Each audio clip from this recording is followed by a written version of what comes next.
ቢስሚላህ ወንዶቹ ከበዙበት መንደር እንዲህ የሚል ድምጽ ጎልቶ ይሰማኛል። እኔ የሐላል ሚስቴን ፈላጊ ነኝ። ከመሞትበት አልጋይ ላይ ሆኜ እንኳን እስከ ህቅታዬ ድረስ የማፈቅራትን።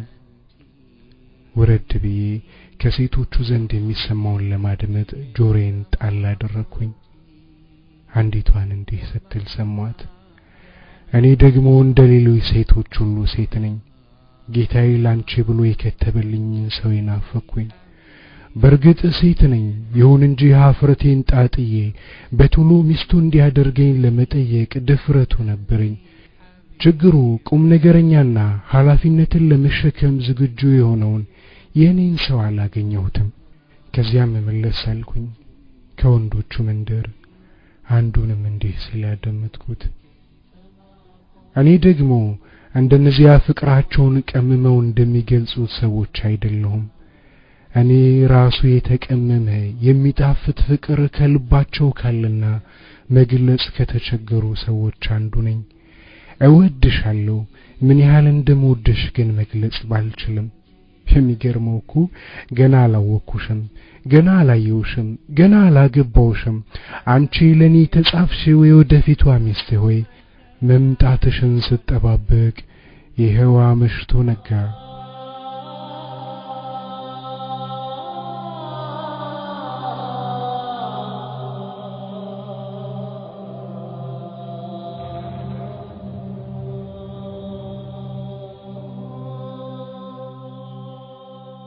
ከላይ የቀረቡት ድምጸቶች ምናልባትም የተሰሙ ላይሆኑ ይችላሉ። በሐሳቤ ውስጥ የተንከላወሱ ናቸውና ግና ያልተሰማ ነገር ሁሉ የለም ማለት አይቻልም። አሁን በርግጥ ሴቶች አሉ ብቸኝነታቸውን ለመናጠል ሷሊ የሆኑ ልጆችን ወልደው ተቃንተው ለሌሎች መቃናት ሰበብ የሚሆኑ ዘሮችን ማፍራት የሚፈልጉ። በርግጥ ወንዶችም አሉ የወንዶች ወንዳውንድ ንግግር የሰለቻቸው የትዳራቸውን ይናፍቁ። አንዷን ላግባት እንጂ አንዴ የኔ ትሁን እንጂ አንዴ ሊያት እንጂ አይኔን ጭምር ሰጣታለሁ። ከዚያ በኋላ ጎዶሎ በሆን እንኳን በሷ አካል ሞላለው የሚሉ በርግጥ ሰዎች አሉ የኔ የሚሉትን ሰው የሚፈልጉ የሚናፍቁ።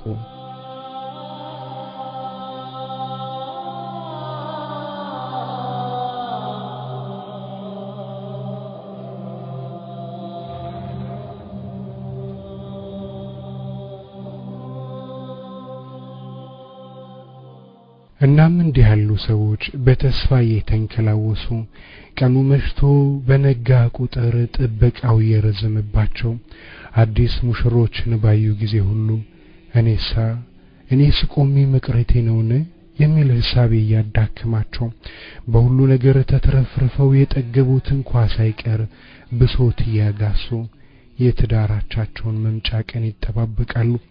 ከወንዶችም የሆነ ከሴቶቹ ሰፈር እንዲህ ያሉ ሰዎች እንዳሉ ይታወቃል። ችግሩ ሚስት ከገበያ ቦታ አትገዛም፣ ያባል ተብየውም ከሸቀጣ ሸቀጥ መንደር አይሸጥም። እናሳ እንዲህ ያሉት ሰዎች እንዴት ተገናኝተው እንዴት ሲጋቡ? በሐራም ለመጨማለቅ ሁኔታዎች ሁሉ አመቺ ናቸው። ጥብቅ የሆኑ ወንዶችና ሴቶች ሐላል በሆኑ መልኩ የሚገናኙበት ጥብቅ የሆነ መስመር ግን በበኩሌ ብዙም አላውቅም። ፌስቡክና ዋትስአፕን የመሳሰሉ የማይተዋወቁ ሰዎች አንዳንዴም በውሸት ማንነትና ስብዕና የሚግባቡበት ኋላም ዘርፈ ብዙ ችግሮች የሚከሰቱባቸው ሲሆንም ይስተዋላል። ታዲያሳ ያላገቡ ሰዎች ጉዳይ አሳሳችን። ይህን ጉዳይ አንስተን የመፍትሄ ሐሳቦችን እንጠቆም ካልን አንድ ዝግጅት ብቻ በቂ እንዳልሆነ እናውቃለን። ምናልባትም ከናንተ የሚመጡ አስተያየትና ምክሮችን ተንተርሰን ይህን ጉዳይ በሰፊው እንዳስስበት ተከታታይ ፕሮግራም እንደሚኖረን ተስፋ እናደርጋለን። ወሳኞቹ እናንተ ናችሁ። ከናንተ የሚመጡ አስተያየትና ምክሮችን ጠባቂዎችን። በርግጥ በዚህ ርዕስ ላይ ብዙ ነጥቦችን መነካካት ይቻላል። ለዛሬ ለመጀመሪያ ያህል ግን አንዱን ነጥብ አንስተን የአድማጮችን አስተያየት እናስደምጣችሁ። የትዳር ጉዳይ ሲነሳ እንቅፋት ከሆኑ ነገሮች አንዱ ገንዘብ ነው። ሴቲቱን የማስተዳደር ኃላፊነት የተጣለበት ወንድ ኪሱ ባዶ ይሆናል። ሰራተኛ እንኳን ቢሆን ገቢው ከዕለት ጉርሱ አታልፍም። ሴቲቱ ባላት ገንዘብ ተጠግተው ትዳራቸውን ማቆም ይቻል ይሆናል። ችግሩ ገንዘብ ያላቸው ሴቶች ገንዘባቸውን ይዘው ወንድ ይጠጋሉን? እኔ ካለኝ ከሱ ጋር ባለኝ ብሬ የሆነ ነገር አድርገን ያኔ ኒካህ አስረን ትዳር መመስረት እንችላለን ማለት ነው። ስለዚህ አሁን እኛ ሀገራችን ላይ ማለት ነው ብዙ ሰው የሆኑ ወንዶች አሉ ትዳር የሚፈልጉ ማለት ነው። ስለዚህ ሁላችንም ብንሆን የወንዶች ዲናቸውን ነው ማየት ያለብን ማለት ነው። ሀብት ቀሪ ነው ወይም ደግሞ ተገኝቶ የሚታጣ ነገር ስለሆነ ማለት ነው። ዲን ዘላለማዊ ዘነው የምንሄደው ነገር ነው። ስለዚህ እንደ ራሴ ከሆነ እኔ ሀብት ስላለው ብቻ ትዳር መያዝ የለብኝም። ዲኑን ነው ማየት ያለብኝ። ሀብታምና ደሃ እንኳን ቢመጣልኝ ማለት ነው ሀብታሙ ያኔ ዲን ምንም ነገር የለው ከሆነ እኔ ወደ ደሃው ነው መሄድ ያለብኝ ማለት ነው ዲን ካለው። ከትዳር አንዳችንም በመቀጠልም አንድ ወንድ ኢማንተኛ ከሆነና አላህ የሚፈራ ሰው ከሆነ እኔ ለትዳር ከጠየቀኝ እኔ ብር ስላለኝ ያን ነው እንደነቂው አልሄድም መቼም። ግን እስካሁን ድረስ ይቸግረኛል አልዋሽም ማለት ነው። ለምን በአሁን ሰዓት በጣም አስቸጋሪ ነው ሰው ማመን ሀታ ራሱ የፈለገ አላህ የሚፈራ ሰው ነው በመንለው ማለት ነው። እያንዳንዳችን ላይ የጠረጣሪ ይኖረናል። በተለይ ደግሞ ትንሽ ብር አለን የምንለው ከሆነ ማለት ነው። እና ያው እስከምቀበለው ድረስ ይቸግረናል። እቀበለዋለሁ ሙሉ በሙሉ እንደጠየቀኝ ቶሎ ይሄን ሐሳብ ሌላ ነው ማለት ነው። በአሁኑ ሰዓት ላይ ኢንሻአላህ ሁሉም ሰው እንደራሴ ከሆነ ኢማን ያለው ወንድ ነው መምረጥ የምፈልገው። ኢማን ያለውን ልጅ ነው መምረጥ የምፈልገው፣ ሀብት አይደለም። ነገር ግን በዚህ ሰዓት ላይ ወላሂ በጣም ያሳዝናል ማለት በቃ አንዳንድ ሰዎች አሉ ከሴት ላይ በቃ ገንዘብ እንጂ ሌላ ነገር የሚፈልጉ ነገር የለም ማለት በቃ አለን እያሉ የሆነ ገንዘብ ሲያገኙ ወይም የሚሸሹ ወንዶች ናቸው እንጂ ያሉት በብዛት ያው ረቢ ሁሉም ወላሂ እንዳየሁት ከሆነ ሴቶቹ በጣም ጎበዝ ነን ነው የምለው። በቃ በዚህ ሰዓት ላይ እኔ በበኩሌ ወላሂ በጣም የሚስቴ ነገር እኔ ገንዘብ ቢኖረኝ ራሱ በቃ ለሱ ምንም ማድረግ ቤቴን ራሴ ባቆም ምንም አይመስለኝም ነበር። ግን ታማኝ ወንድና እንዲህ አይነት ወንድ ይኖራል ብዬ ማላስብም። አላህ ያድርጋቸው፣ አላህ ይስጠን እንዲህ አይነት ወንድ። አንድ ወንድ ልጅ ብር ከሌለው ያኔ ትዳር እየፈለገ ብር ከሌለው እኛ ብር ካለን ዋናው ፍቅር ነው። ብር ካለን አንድ ላይ በጋራ መመስረት እንችላለን ማለት ነው። ያሰብነውን ነገር ማሳካት እንችላለን። እና ስራ ቦታ የሚከፈለው ብር አነስተኛ ሆኖ ያኔ ከቤት ክራይ የማያልፍ ከሆነ እኔ የምሰራ ከሆነ እኔ ደግፈዋለሁ ማለት ነው። የቀረውን በጋራ እየተደጋገፍን ኑሯችንን መክፋት እንችላለን። ዋና ኢማን ካለው ሁሉ ነገር የማይደረግ ነገር የለም። እዚህ ጋር አንዱ ወሻሽ ብር ፍለጋ ነው የመጣው ብር ሊበላኝ ነው የሚል ጥርጣሬ ልቦናችን ውስጥ ይኖራል ማለት ነው። አይ ከዚህ በኋላ እንግዲህ ካለው ህይወት አንፃርና የሱን ህይወት አይቼ ምን አይነት ባህሪ እንዳለው አይቼ ከተረዳሁት በኋላ ካለኝ ነገር ላይ ላካፍለው ምንም ወደ ኋላ አይደለም ማለት ነው። እቀበለዋለሁ። እውነተኛ ላይ ፈራ ከሆነ እውነተኛ ትዳር ፈልጎ ከሆነ ካለኝ ነገር ላይ መደብቀው የለም እንዳል ያለኝ ነገር አውጥቼ ሰጥቼ የጋራ ብር ብሰራ ደስተኛ ሆናለሁ በእኔ ሀሳብ ማለት ነው። ለምሱናን ይከተላል ወይ ትዳር ማለት በእስልምና በኢማን የኢማን ግማሽ ነው። ስታገቢ ደግሞ ትዳር ኢማንሽ ሙሉ ይሆናል፣ ኢማናችን ሙሉ ይሆናል ማለት ነው። አላህ Subhanahu Wa Ta'ala አመለ ሳሊህ የሆነውን ይወፍቀን ማለት ነው ኢንሻአላህ። እና ምን አይነት ነው ከምን አይነት ሰው ጋር ነው የሚውለው?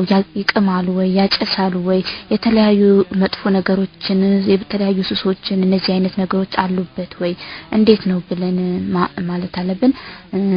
የሰው ልጅ ዋናው ነገር ሀብት ሳይሆን ፍቅርና ኢማን በአንደኛ ደረጃ ኢማን ከዛ ፍቅር የሰው ልጅ ፍቅር ኢማን ካለው ደስተኛ ሆኖ በሁሉም ነገር ያለውን በልቶ ጠጥቶ ይኖራል ማለት ነው። ሀብት ምንም አያደርግም፣ ዋናው ኢማን ነው። ሀብት ጠፊ ነው፣ ዛሬ ይሰጣል፣ የሚሰጠውም አንድ አላህ ነው። ዛሬ ከፈለገ ይሰጣል፣ ከፈለገ ያሳጣል። ሱብሃንአላህ ሁሉም በሱ እጅ ነው ያለው። እና ወንድ ልጅ ስንወደው ወይም ስናቀው ብሩን ሳይሆን መቅረብ ያለብን ኢማኑን አኽላቁን ምን አይነት ኢማን ነው ያለው በምን አይነት ቤተሰብ ነው ምን አይነት ጓደኛ ነው ያለው የሚለው ነው የትዳር ጉዳይ ሲነሳ እንቅፋት ከሆኑ ነገሮች አንዱ ገንዘብ ነው ሴቲቱን የማስተዳደር ኃላፊነት የተጣለበት ወንድ ኪሱ ባዶ ይሆናል ሰራተኛ እንኳን ቢሆን ገቢው ከለት ጉርሷ አታልፍም ሴቲቱ ባላት ገንዘብ ተጠግተው ትዳራቸውን ማቆም ይቻል ይሆናል ችግሩ ገንዘብ ያላቸው ሴቶች ገንዘባቸውን ይዘው ወንድ ይጠጋሉ አሰላሙ አለይኩም ወራህመቱላሂ ወበረካቱሁ እጅግ በጣም በስፋት ሊሰራበት የሚገባ ነባራዊ ሀቅ ነው ያነሳችሁት ሐሳብ ማሻአላህ ወላሂ እውነት ለመናገር ያቀረባችሁት በእያንዳንዱ ሴቶች ውስጥ ያለ በእያንዳንዱ ሰዎች ውስጥ በቃ እንጀ ወላሂ በጣም ቃላት ያጥረኛል በእያንዳንዱ በቃ በየቤቱ ያለ ነገር ውስጥ ነው ያለ ውስጥ ነው ያወራችሁ ያላችሁ ብዙ ጊዜ ሴቶች ጥፋት እናጠፋለን ትልቁን ጥፋት እንኳን የምናጠፋው እኛ ሴቶች ነን ግን ወንዶች እያበዙ ነው ያሉት ወንዶች መታቸት አይደለም ወላሂ በዚህ ጊዜ እንጃ ታማኝ ወንድ አለ ብዬ ለመናገር ወላሂ አልችልም ሐቂቃ ማለት ነው ወላሂ ወንዱም ሌላ ይላል ሴቱም ሌላ ይላል እስኪ አላህ ጥሩ ነገር ይስጠን ነው ማለት ነው እስኪ አላህ ታማኝ ያደርገን ሁላችንንም አላህ ታማኝ ያደርገን ወላሂ ባሁን ሰዓት በጣም ነው ወንዱም ሴቱም በጣም ይከብዳል ወላሂ ከደረሰብኝ እንጻርም ከማየው ነገርም አብሶሄም አላህ ያንሳው እንዳለው ያኔ ሶሻል ሚዲያ በጣም ደሰኛ በጣም ወዳሉ ግን ወላሂ ወንዶችን አላህ አደብ ይስጣቸው በዚህ ጊዜ ብዙዎቹ የሚመጡት ምንድነው የሴት ልጅን ብር ፈልገው ሙምኪኑ ለተወሰነ ጊዜ አብሯት ለማይቆዩ በጣም ፈልገው ጥቂቶች ናቸው እና አሉ እንኳን አላሁ አለም በዚህ ጊዜ እንኳን አሉ ይያለናገር ወላሂ ምለው እኔ እንደ ወላሂ ይሄን ፕሮግራም ተሰማ ራሴን መቆጣጠር ያቅተኛል ያለቀስኩ ነው ፕሮግራማችን መከታተለው ትዳር ይሄ ያላህ ስጦታ ነው ያላህ ነዒማ ነው እኔ ማምነው በቃ አላህ ራሱ መርቆ ሲሰጥ ነው እንጂ እዚህ ጋር ገንዘብ ሀብታም ስለሆነ ማንስ ይታመናል የሚታመንም ደግሞ በአሁን ጊዜ በጣም አስቸጋሪ ነው ወላሂ በጣም ምን እንጃ በጣም ይከብዳል ብቻ በአሁን ሰዓት መተማመን ወንድ ልጅ ቀድሞ ሴት ልጅ ስንት ሀብታለሽ ብሎ መጠየቁ ይሄ አግባብ አይደለም ነው የሚለው ወንድ ልጅ መሰለን የሚያገባትን ሴት ሀብት መጠኗን አውቆ ቢያገባ ይሄ አግባብ አይደለም ምክንያቱም ብዙ ጊዜ ወንዶች በተለያየ አህዋል حتى በዲንም ራሱ ከዲን የሚወጡ ወንዶች የሚለዩበት ምክንያት ይህ ነው ብዙ ጊዜ የሴት ልጅ ገንዘብ አብረው አገብቼሻለሁ አብሬሽ ኖራለሁ በማለት حتى ሳያገቡ ሁሉ የሴት ልጅ ገንዘብ የሚነጥቁ ብዙዎች ናቸውና እሱ ይሄንን መጠየቅ አለበት ብዬ አላምንም ላኪን እሱ የወደደችውና ያፈቀረችው ጥሩ አኽላቅ ያለው የወደደችው ልጅ ከሆነ ራሷ ጠይቃ የራሷ ማድረግ እንዳለባት ይሰማኛል ከዛ ውጭ ግን ወንዱ ልጅ ስንት ሀብት እንዳላት መጠየቁ ተገቢ አይደለም ከዚህም ባሻገር حتى ሰፊያን አልሰውሪ የሚባሉ አሊም ምን ይላሉ አንድ ወንድ የሚያገባትን ሴት ስንት ሀብት መጠን አለሽ ብሎ ከጠየቀ እሱ ሌባ መሆኑን ወቁ ይላሉና በዚህን አጋጣሚ እንደዚህ አይነት ወንዶችን ልንጠነቀቃቸው ይገባል እላለሁኝ ከተቻላችሁ ወንድሞችን በደንብ ለመምከር ጥረት አድርጉ ሐቂቃ ማለት ነው ብዙዎቻችን የተጎዳና ሁላችንንም አላህ ታማኝ ያደርገን እስኪ አላህ ይወፍቀን ሴት ልጅ ወይንም እህትህ እንድታገባ ትፈልጋለህ ለዚህ ታላቅ ፍላጎት ከስራ አንፃር ያደረከው ቀላል የሚባለው ወንዷ ብቻ ነው በቂ ነው ልጃቸው ቁጭ ብላ በመጠባበቅ ሌላ ምንም አይነት አስተዋጽኦ ሳታደርግ የኔ የምትለው ሰው ወደሷ እንዲመጣላትና ልጃቸውን ለትዳር እንዲጠይቃቸው ይጠብቃሉ ሀቅ ነው የኛ እናትና አባት በዚህ ቀላል አይነት መንገድ ተብቃቅተዋል ረብዞቹም ጎጆ ለመቀለስ የቀየሱት መስመር አልነበረም ይሁን እንጂ ዓለም አንድ መንደር ሆነች በተባለችበት በዚህኛው ዘመን አመጣሽ ቴክኖሎጂዎች የየሰውን ጓዳ ከየሳሎናችን ቁጭ ባልንበት በሚያሳዩበት በዚህኛው ጊዜ የሴት ልጅ ክቡር ገላ እንደ ተራቃ ለጎማና ለቆርቆሮ ማስታወቂያ በተራቆተበት ብልግና በተንሰራፋበትና ጨዋነት ሞኝነት በሚመስልበት በዚህኛው ዘመን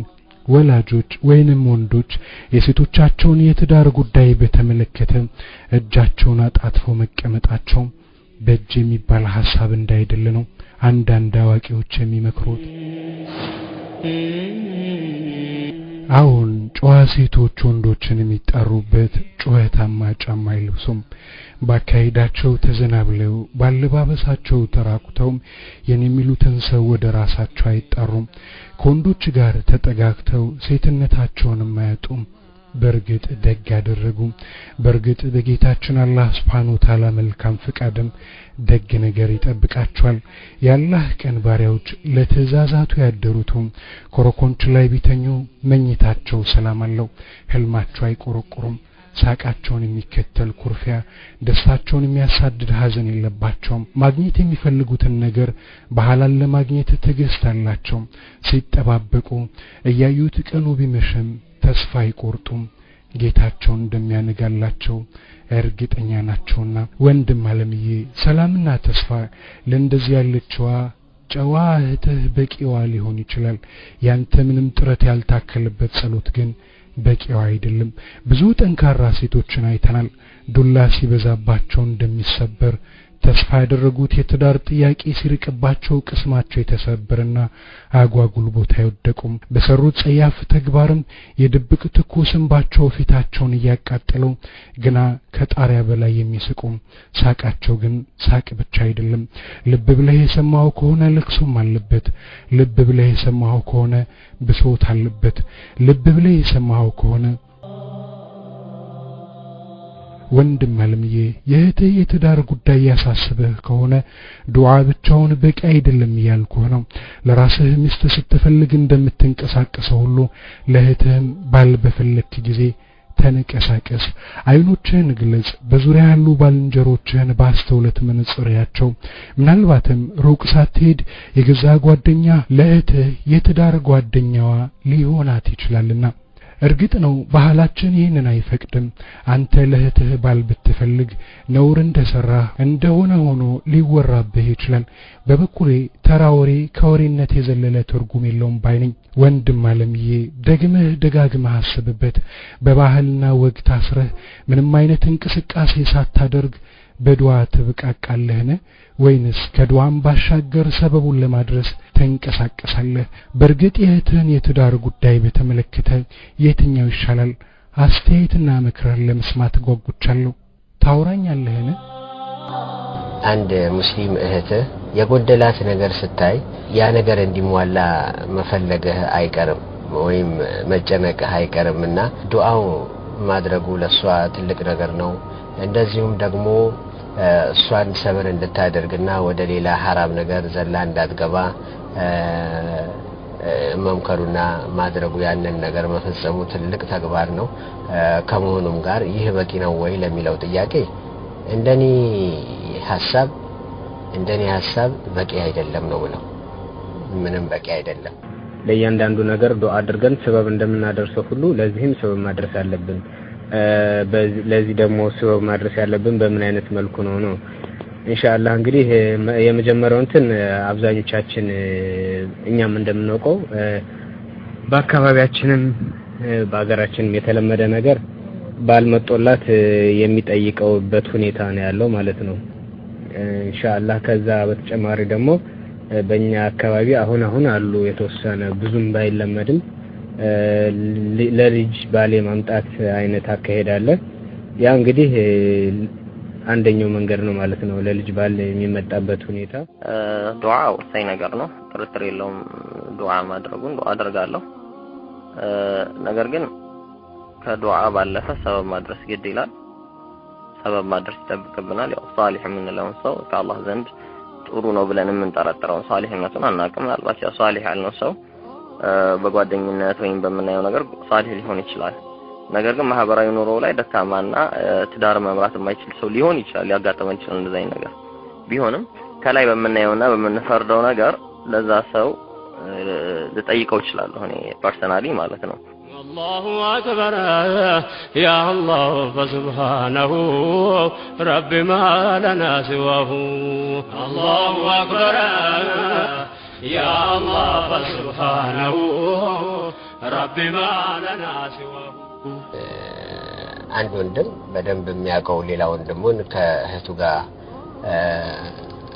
ማገናኘት ወደ ትዳር ዓለም እንዲገቡ ማድረግ በጣም ተጨንቆ አስቦ ይሄንን ነገር ማድረግ ከቻለ والله ጀዛውን አላህ ነው የሚከፍለው ምክንያቱም ነገ ወልደው ተዋልደው ጥሩ ሆነው ጥሩ ቤተሰብ መስርተው ባየ ጊዜ የሚሰማው ደስታ አለ አላህ ደግሞ የሚሰጠው አጅር ያው ከፍተኛ ነው ይህ ትልቅ ነገር ነው ሌላው ቢቀር እህትስ ብትሆን ሴቷስ ብትሆን አንድ መታቃት ጓደኛዋን ለሌላ ወንድሟ መዳር ጥሩነቷን ያያወቀች በጣም ጨዋነቷን ያያወቀች ማሻአላህ የምትድር ከሆነ ይሄ ነገር እኮ በጣም የተቀደሰ ሐሳብ ለምሳሌ እኔ አልহামዱሊላህ ረብል ዓለሚን የሁለት ልጅ አባት ነኝ የመጀመሪያ ልጄ ዳሩ ሰላም ትባላለች ኢንሻአላህ የሁለት አመት ልጅ ናት ኦሬዲ እናቱ ጋር ተነጋግረናል በዚህ ዙሪያ ላይ አላህን የሚፈራ ልጅ ካገኘሁኝ እድራታለሁ ነገር ግን የሚሆነው ምንድነው መጀመሪያ ልጄን በጥሩ ተርቢያ አሳድጌ እማላፍርባት ልጅ ከሆነች ነው እንጂ እኔ ዝም ብዬ ልጄ ስለሆነች ብዬ ጥሩ ሰው ፈልጌ ጥሩ ሰው አግባልኝ አይደለም እና ልጄ መጀመሪያ በጥሩ ተርቢያ አንድ ስቴፕ እዛ ደረጃ መድረስ አለብኝ ብዬ አምናለሁ ለመጠየቅ ነገር ግን ካልሆነ ልጄ ማለት እስከዚህም ከሆነች ግን ዱዓ ብቻ ነው ማደርገው ያንን ጥሩ መላውን ሰው ሂጄ ልጄን አግባልኝ አይደለም እና መጀመሪያ ልጄን የምተማመንባት ልጅ ለማድረግ እጥራለሁ ኢንሻአላህ በአላህ ገዛ ተሆናች ብዬ ተስፋ አደርጋለሁ በነገራችን ላይ ያው ይሄ የህይወት ጉዳይ እንደመሆኑ መጠን ምንጊዜም ጥንቃቄ ሊለየው አይገባም ምክንያቱም አንድን ሰው ከሌላው ሰው ማገናኘት ማለት የሁለት ሰዎች ህይወትን ማቆራኘት ማለት ነውና አንዳንዴ እኛ የምናቃቸውን የላይ ስህተቶች የላይ የምናቃቸውን ጥሩ ያልሆነ ባህሪ ሊሆን ይችላል በአንድ ወንድም ላይ የሚታይ ወይም እህት ላይ ያንን ሸፋፍኖ እንዳላወቀ መስሎ ማገናኘቱ ሌላ ተወቃሽ ያደርገናል ወይም ወንጀል ውስጥ ይከተን ይችላል الله أكبر يا الله فسبحانه رب ما لنا سواه الله أكبر يا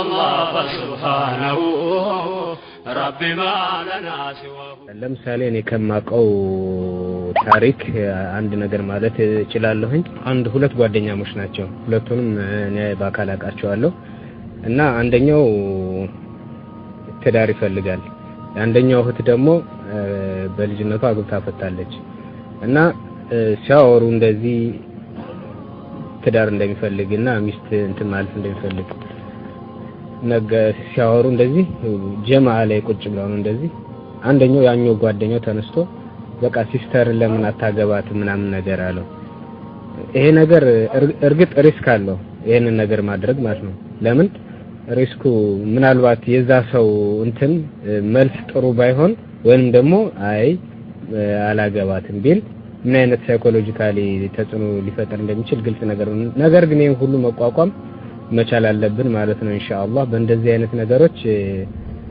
ያኛውም ልጁም ተቀበለ ከወደ ታሪኩ ሲመለስ ልጁም ተቀበለ እነዛ ሁለት ልጆች ተጋብተው ጥሩ ህይወት እየኖሩ ነው ማለት ነው ኢንሻአላህ እና በእንደዚህ አይነት ነገሮች ስበብ ማድረስ አለብን رب ما لنا سواه الله መልእክታቸው ለኛ ያደረሰው እድሉ ለሰጠን ምስጋና ይድረሰው ለእውነት ምሰራ ያደርገን ደግሰው ያአላህ ሪሳላ ዳዋን ምናደርሰው ነገም ታሪክኛን በደግ እንዲያወሰው ትውልድ የሚወርሰው ኸይርና በጀው رب ما لنا سواه እንዳጃለ ልዑላ እንድንሆነ ኸይረኛ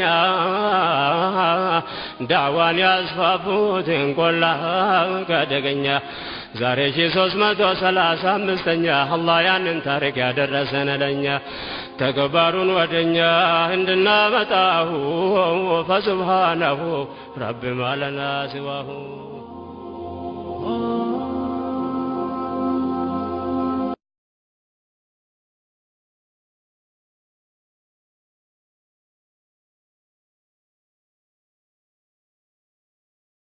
السلام عليكم ورحمة الله وبركاته يود مشايخوቻችን درس فيديو የዳዕወቶቻችን የሙሐደራ ቪዲዮ እንዲሁም ከቲቪ አፍሪካ የተቀዱ ቪዲዮዎችን ወይም የተለያዩ እስላማዊ ቪዲዮዎች ልክ ዩቲዩብ እንደወረደ እንዲደርሱ ይፈልጋሉ? ሰብስክራይብ የሚለውን በመጫን ሰብስክራይብ በማድረግ ተከታታዮችን ይሁኑ። ወሰላሙ አለይኩም ወራህመቱላሂ ወበረካቱሁ።